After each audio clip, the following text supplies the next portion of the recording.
kufundisa vanhu vanovhundukaka. ndinobviro taure chikwadi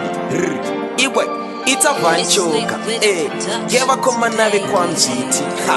skiri dandan kindangi ndanga zvikanzi ndikati wo zvikanzi ndikati dankila iwe ndakagare mukombi ndakarogwa nemanyoka ndobva ndakuti anu anoita sei anu anovhunduka kankwi ndomboona gero richifambe murodhi ndorihaga ndoti shaziwe wawe gero rangu anu anoita sei anu anovhunduka kankwi uchifamba tonazi wosangana nebenzi rokurova mbama kuti kwakwa kwakwa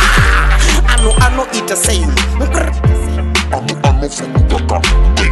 ndongosvika pateni muchirya sadza ndarohwa nenzara ndokubvutira inotanga kurya kufundisa vanhu vanovhundukaka. takagare mudheni panang'ana rongoriyo tese tinoita sei tese tinovhundukaka ndoenda kumitingi yakakosha ndongosunga tanga kuti chobo anu anoita sei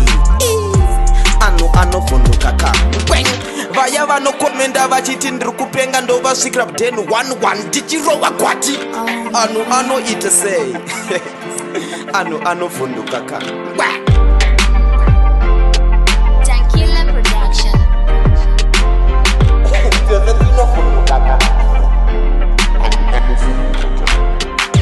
kufundisa vanhu